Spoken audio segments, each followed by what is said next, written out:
Ese permite la calidad, ¿sabes? ¿Sí?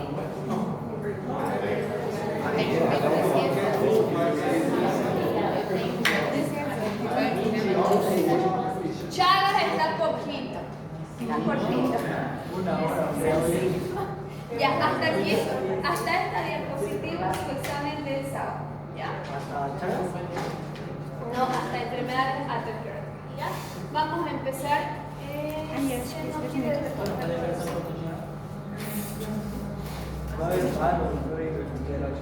¿Va a haber paro el sábado? Sí. Todo indica. No sé qué pasó. Cuando descarguen las diapositivas en su casa, se las voy a pasar hoy. Este es un cateterismo. ¿Cómo se realiza un cateterismo? Sí. Bueno, ya. Estas son ya imágenes congeladas del cateterismo. Vamos a hablar sobre las coronarias. ¿Ya? Las coronarias nacen de la base de la aorta. ¿Se acuerdan cuántas válvulas tiene la válvula aórtica? 3. Tiene una valva no coronariana, una coronariana derecha y una coronariana izquierda. Recibe su nombre porque de esas valvas nacen las coronarias. ¿Ya? Este es el tronco de la coronaria izquierda que se divide a su vez en una arteria circunfleja y una descendente anterior. Estas arterias son las culpables de los infartos agudos de miocardio. Tenemos coronaria derecha. Importancia de la coronaria derecha, la mayoría de las veces da las ramas para el nodo sinusal y para el nodo AB. ¿Por qué es importante? Por ejemplo, se obstruye la coronaria derecha en su nacimiento, disminuye el flujo sanguíneo al nodo sinusal, ¿qué problema va a tener el paciente? Infarto. Bloqueo de isquemia. Bloqueo. Puede ser si afecta al nodo. Va a tener bradicardia sinusal por sufrimiento de las células P, sufrimiento del nodo sinusal. Puede tener, hay pacientes que vienen por infarto de cara derecha, de coronaria derecha, con bradicardia, a veces con 30, 35 de frecuencia. Entonces, el flujo sanguíneo coronario siempre es la única arteria que se nutre en diástole. Es la única, porque todas las demás se nutren en sístole. ¿Qué quiere decir eso? El corazón bombea, sale la sangre por la aorta y va a todo el cuerpo, ¿no es cierto? Sus arterias renales se nutren en sístole. Las arterias pulmonares, mamarias, se nutren en sístole. Ilíacas se nutren en sístole. En cambio, las coronarias se nutren en diástole. En el momento que el corazón se está expandiendo de sangre, las coronarias se están nutriendo. Eso es importante, por ejemplo, en fisiología. Un paciente, a veces han visto pacientes que están parados mucho tiempo y hacen síncope, o están taquicárdicos y hacen síncope. Si un paciente no tiene diástole efectiva, ya sea porque el débito del flujo se quedó por estar mucho tiempo en el sol parado, vasodilatación, por la gravedad, todo se va a las piernas, disminuye el flujo de sangre que llega el flujo sanguíneo al corazón, no se nutre correctamente las coronarias, no bombea correctamente y hace isquemia transitoria y síncope. El proceso aterosclerótico es un proceso de evolución que empezó cuando nosotros éramos niños. Por eso es muy importante que nuestra alimentación sea saludable, incluso desde niños o desde la infancia. El proceso aterosclerótico empieza con una exagerada producción de moléculas de LDL, colesterol LDL, ¿ya? Este colesterol LDL, al estar en exceso en el torrente circulatorio, se internaliza. Empieza a rellenar la lámina elástica del endotelio. En la lámina elástica produce inflamación. Existen células de defensa en nuestro endotelio que sienten o sensan estas moléculas de LDL y empieza un proceso inflamatorio. Este proceso inflamatorio, que puede estar dado por macrófagos y por otras células musculares, produce las células espumosas.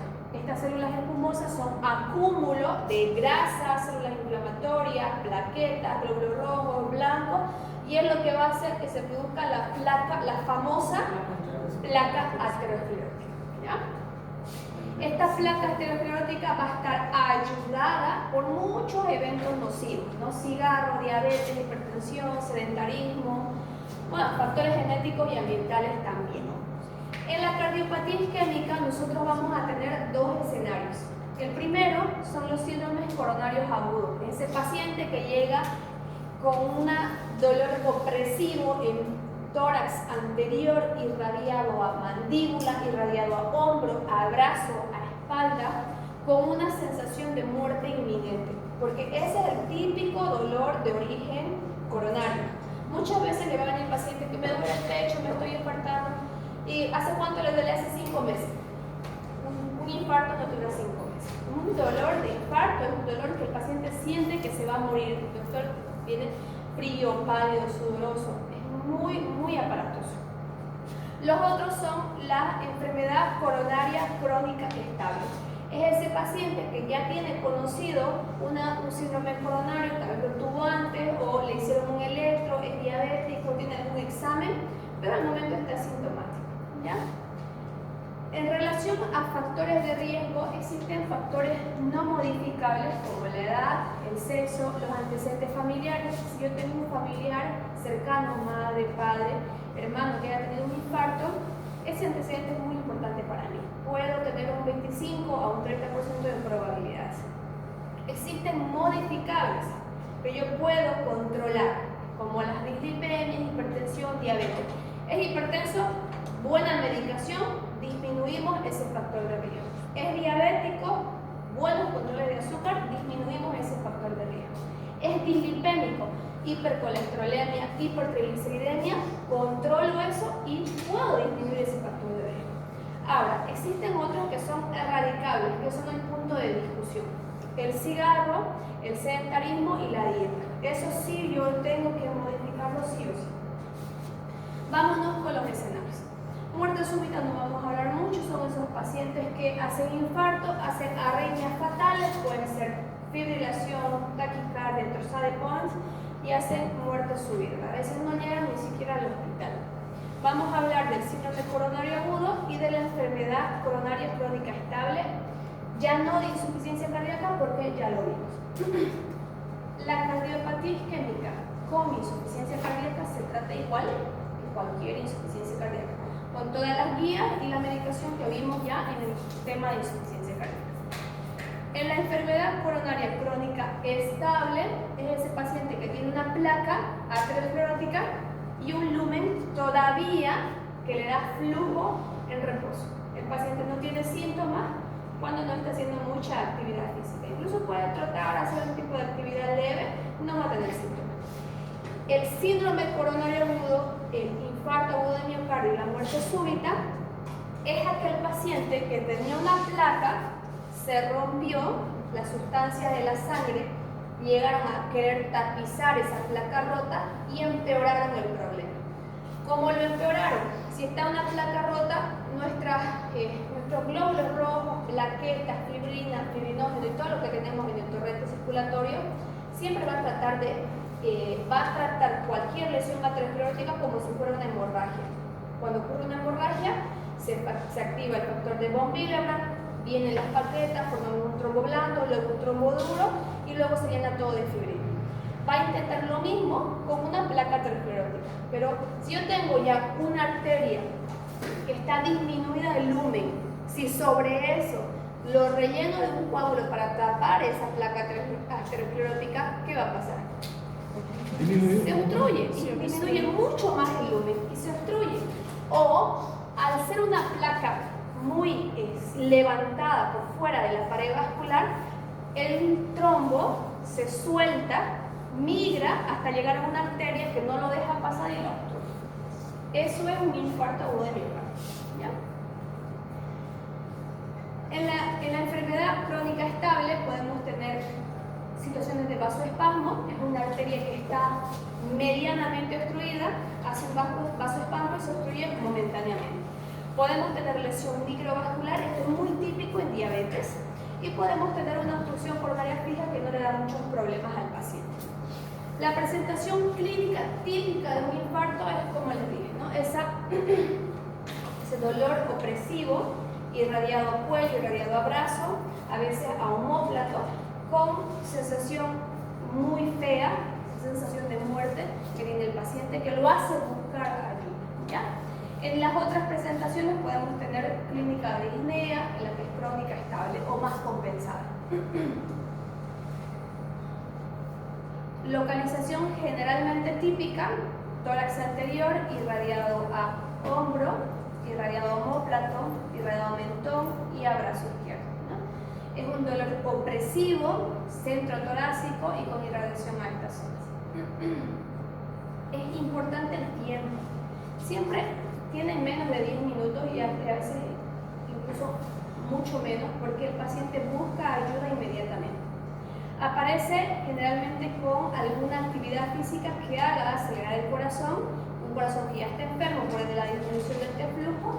Este aumento de trabajo empeora el flujo sanguíneo hacia esa área isquémica y se produce el infarto. Suele disminuir con reposo y con el uso de vasodilatadores como los nitratos. ¿Por qué con microscopios? Porque aumenta el flujo sanguíneo a nivel gastrointestinal y disminuye el flujo hacia el resto del cuerpo. Por eso muchas veces cuando estamos después de una comida copiosa tenemos mucho sueño, ¿no? Porque el flujo sanguíneo disminuye para centrarse en lo que se está haciendo el proceso de digestión. Esa es la angina típica. Ahora, hay un grupo importantísimo de pacientes que tienen una angina atípica, ¿ya? Y esos son los diabéticos. Los diabéticos no van a tener el típico dolor, ni siquiera a veces van a tener dolor. ¿Por qué? ¿Por qué los diabéticos no tienen el típico dolor? No. Puede ser, pero... Bien, por la neuropatía, ¿ya? Los pacientes diabéticos, ¿saben? ¿Llevaron ya neurología? No. Todavía, ya.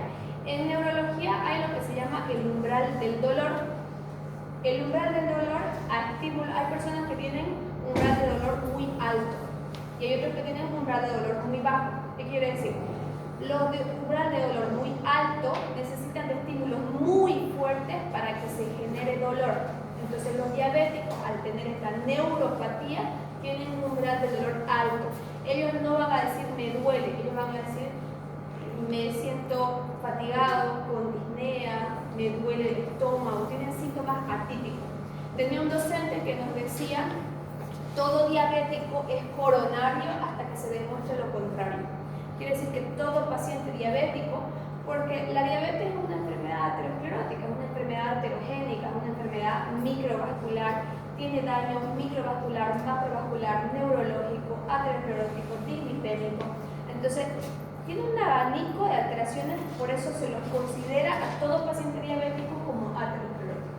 Ante cualquier fatiga o disnea, siempre piden un electro a un paciente diabético, ¿ya? Las escalas, esto es para ver escalas de dolor, no lo vamos a pasar rápido. Laboratorios que puedo pedir esto para hacer seguimiento, ¿no? Hemograma, glicemia, perfil lipídico, el electrocardiograma, alteraciones que puede encontrar en el electro, ondas Q, hipertrofia, bloqueo de rama, bloqueo de segundo y tercer grado. Estos generalmente son de mal pronóstico. Radiografía de tórax, ecocardiograma y pruebas evocadoras de isquemia. Existen 3 etapas, las probabilidades pretest, que son los exámenes que yo le pido o el interrogatorio que yo hago con el paciente, ¿ya?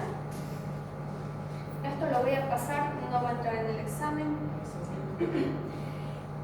Pruebas de imagen, gammagrafía o pruebas evocadoras de isquemia. Una prueba evocadora de isquemia, como su nombre lo dice, es hacer que el paciente trabaje para aumentar la frecuencia cardíaca y dilucidar un problema coronal. Esto es cuando no quiero ser invasivo. Lo subo al paciente a una trotadora, puede ser un cicloergómetro, que el paciente está echado y solamente hace esfuerzo con el pie, o puede ser una cinta sin fin como las de gimnasio. El paciente corre, viene a estar monitorizado y esto se va registrando electrocardiograma seriado para ver si hay algún cambio.